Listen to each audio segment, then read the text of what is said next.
Hey, this is Aaron from the Beer Guys Radio Show, and thank you for downloading this podcast extra. We had the opportunity recently to talk with Joel Iverson, Jonathan Baker, and Adam Bishop. Of course, those are three of the guys that make up the team from Monday Night Brewing. They had some big announcements by opening a second facility here in Atlanta. They're going to become the first Atlanta brewery to have two facilities. This one's going to be for sour and barrel-aged beer, so that's pretty cool. Tim and I just talked to the guys. Let's listen in. We are here at a fairly abandoned warehouse facility right now, but hopefully it's going to turn into something pretty cool. Tell us about that. Anybody? Jonathan? So, we've got many thousands of square feet of empty space right now, but we're right along the belt line, which is being built in southwest Atlanta, and we've got 22,000 square feet of, right now, warehouse space that we're going to be turning into a barrel aging facility and souring barrel aging and souring facility with a tasting room and access directly to the Beltline, hopefully by mid next year. So, because right now, as we're out here, they're constructing the Beltline right now as we're here under construction. So you guys will be kind of getting on this on the front end, right? Yeah, I mean the goal would be to open alongside the Beltline opening up, and the Beltline, they've got. Until they've got $50 million from the federal government, and they have to spend it by like August of next year. So there's a deadline. They're saying this part will definitely get done by then. So unlike I think some sections of the Beltline, which are very hazy timelines. So now this, besides you guys coming in here, we were talking a little bit. There's going to be some pretty cool neighbors. So this area in general is developing. I believe you said a pickle place, gelato, cheese.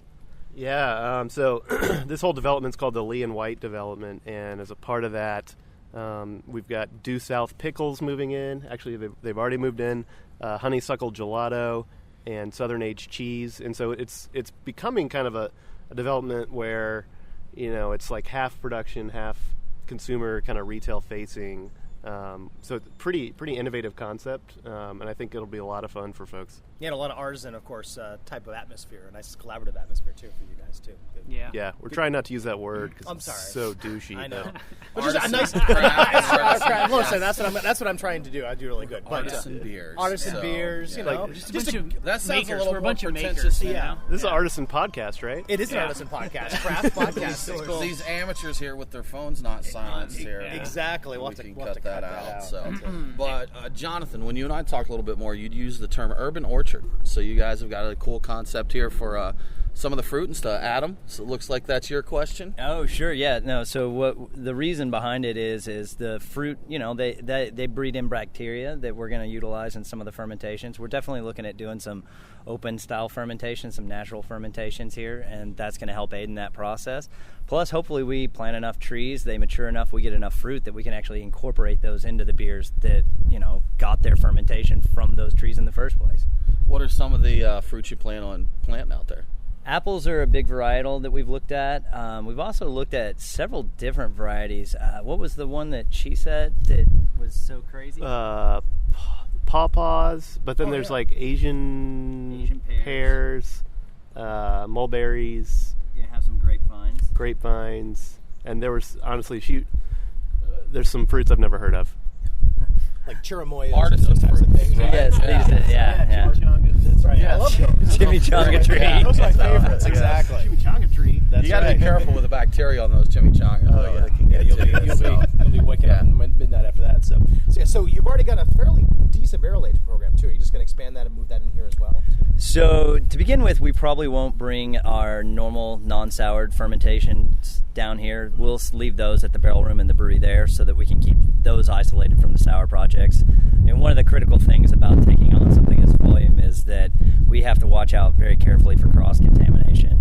We're putting a shower in, for God's sake, so people can take a shower before they leave this place and go to the other brewery. Rooms are going to be isolated and temperature controlled so that we can have different kinds of bacteria strains working and not have those populate out into other barrels that we don't want that in. So it's going to be interesting. That's become commonplace for breweries that really want to get serious about a sour program. Is you really do need that off-site isolation to keep from getting in, because I know some of these bacteria can really grab on and be very hard to get rid of if they do get into something, right? Oh, absolutely. I mean, it's my biggest fear. The the reason sours don't work so great at our brewery is because we spend a lot of effort to make sure that that doesn't happen there anyway. So to bring it in willingly is almost foolish. So, let me see. Sorry. Oops. So you've got about 20. Well, how many square feet do you have right now of this? This is 22,000 square feet, and our old brewery, which we're going to keep running as is 20,000 square feet. So we're a little bit more than doubling our square footage. Exciting, kind of intimidating for you guys, isn't it? Well, now that you say that, yeah. It wasn't. Now it is. That's what I'm doing. Listen, I have to go throw that question out there because that's the journalist. Now, you guys also mentioned when we came in here, there's a lot more space that if you decide to expand in the future, you have room to grow from there, right? Yeah, we do, and that's really, we love where we are right now in West Midtown, but we're also kind of landlocked if you've ever been down there, and don't really have anywhere to grow to. And we've been there a little over 3.5 years, and we've just outgrown it sooner than we thought. And this kind of gives us a way to really kind of start up a whole new strain of stuff down here, and also keep what we got there. And we've got room to grow into about 60,000 square feet here. You guys saw it a second ago, but it's just big, open, high ceiling space, which is actually really tough to find inside of the city. So we're really excited about that. As I was looking yesterday, you have on Google Maps, there's a walkthrough of your current facility. And I was looking at that yesterday, and the changes there, because I believe 2013 is when that was posted. Yeah. And it's just a totally different space now, right. In those 3 years. There's just so much more equipment in there. Your pilot system that wasn't there when you first started, so you've got a 5-barrel, Adam? 5-barrel pilot system at the existing brewery. With 4 fermenters. Yeah. Had to find a spot for those. Had to find a spot for our canning line and the centrifuge and the new tanks. It's gotten crowded there, so this will be welcomed relief for these projects. Any growth at all, this is needed, right? Yeah, to correct. go anywhere else with it. Yeah. So now to talk a little bit about the facility here, we looked at it kind of. You mentioned it's like a wedge shape. You come in, opens back into the space there, so you'll have a tasting room area kind of up front with beltline fronted patio. Is that the intentions? Yeah, so we've got the consumer entrance there'll be kind of an outdoor patio that you're walking through that will overlook the beltline, so it's a little bit higher than the beltline, but borders it.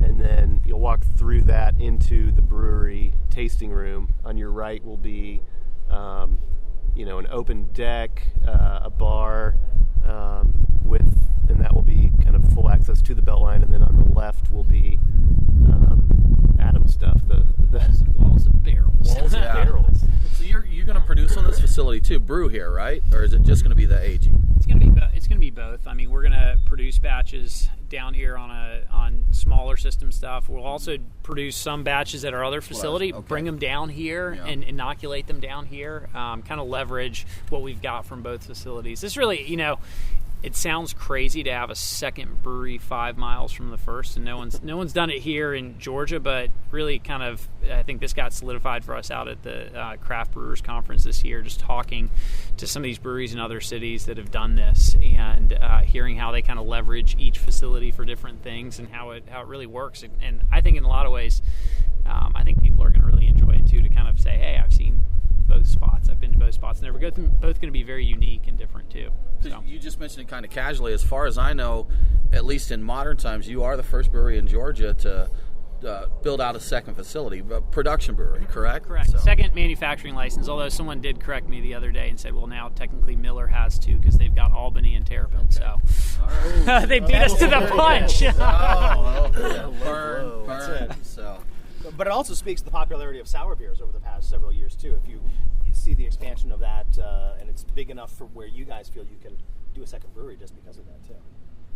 Yeah, they've grown quite a bit, and it's really, sours open up a world of possibilities, right? I mean, it's kind of like saying ales. Like, the sour means so many different things, and you can make them really light and citrusy and fun to drink, or you can make them really complex and horse blankety, really funky. Well, we've talked about it before, but the term sours, I know there's a kind of a movement from the geekier side to separate that a little bit more, because like you said, it's really like saying, if you just said ales, what kind of beers do you like? Well, I like ales. There's just a huge, group of things there. We've got truly sour beers. You got the funky beers. You got your kettle soured.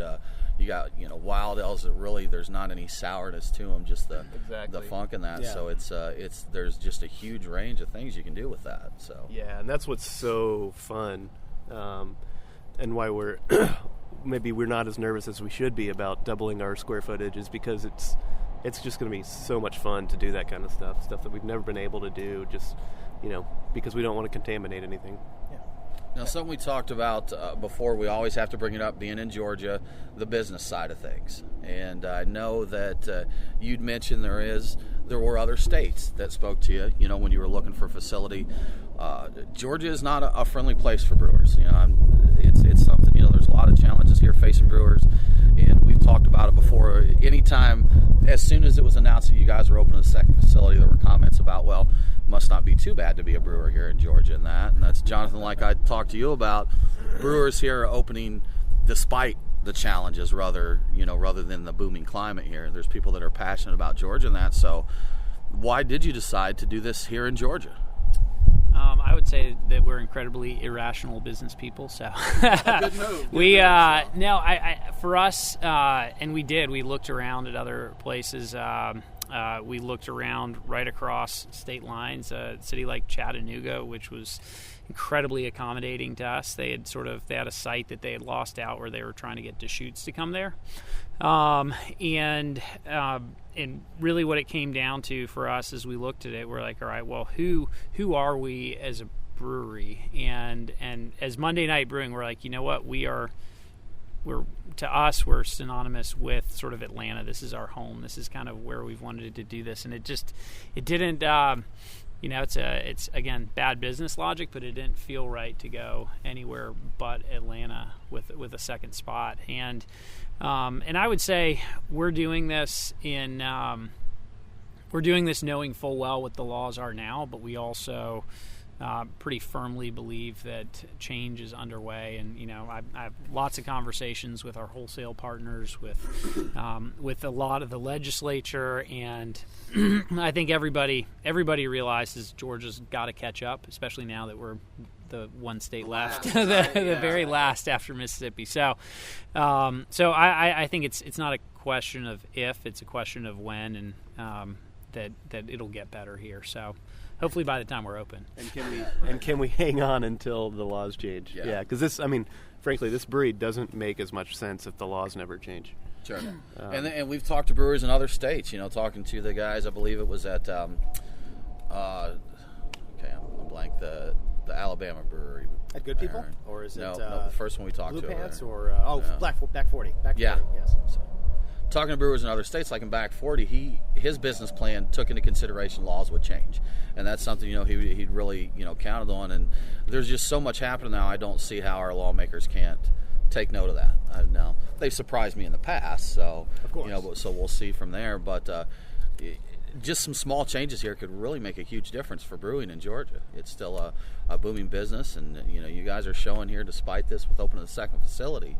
So we got to remain hopeful and see if we can make some change there. So there you go. This is the year.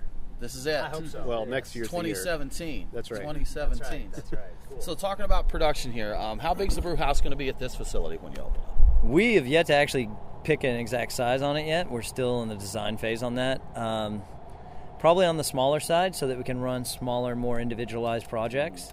And then, like we said earlier, running the large stuff, large volumes over here and transporting that down for aging here.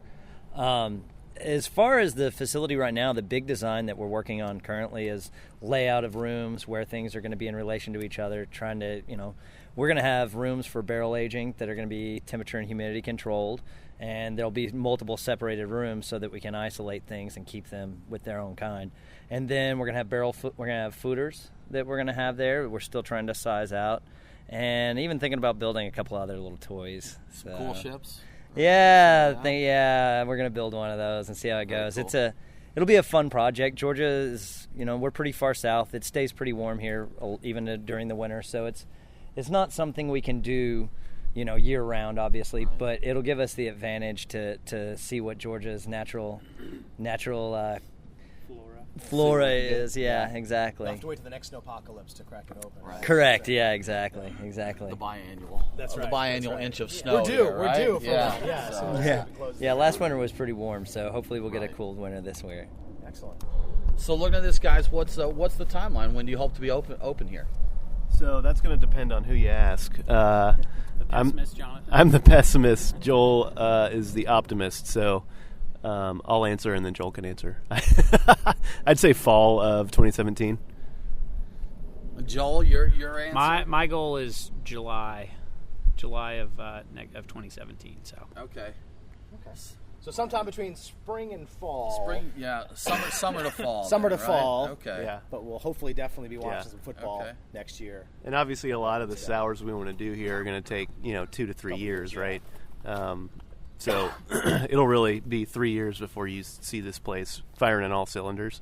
But we'll still be able to do some shorter stuff in the meantime. Are any of your current sours going to come over here that may see bigger productions of those? Or any plans right now, Adam, for what is going to happen over here? We've got a lot of ideas where the things we want to start off with. I think generally our plan will be to start off with sours that we can produce in a shorter period of time, so that we can start having product come out of here. But it's going to take time. It's like distillers, right?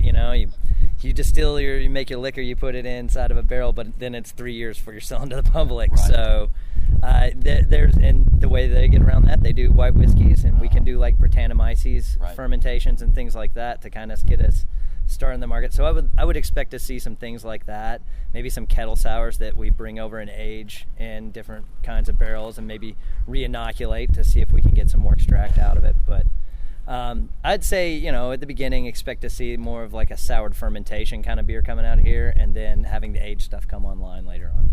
Awesome. All right. Anything else, Aaron? I think that's it. Guys? Brewdog, you got anything you want to add to it? No. I'm so bored. Oh my gosh. Excellent. Cool. Thanks, guys. I appreciate it. Yeah. You want to close it out? Do a closeout? Yeah. We've been here talking to Joel, Jonathan, and Adam with Monday Night Brewing. We're at their new facility here on the South Belt Line, targeting opening sometime between summer and fall of 2017. Well, thanks again to the crew from Monday Night Brewing, Joel Iverson, Jonathan Baker, and Adam Bishop for joining us on this Beer Guys Radio Extra. Some pretty cool stuff that the guys from Monday Night Brewing are up to over the course of the next 6 months to the next year or so. We're up to some pretty cool stuff as well. Just head to beerguysradio.com and check us out. We've got a lot of news and information. Of course, we're always on social media, Beer Guys Radio, Facebook, Instagram, and Twitter. If you like what we're doing, consider becoming a sponsor. Head to our Patreon page, which is patreon.com/beerguys. Thanks again for listening, and we'll talk to you later. The Beer Guys Radio Show on the Beer Guys Radio Network. BeerGuysRadio.com.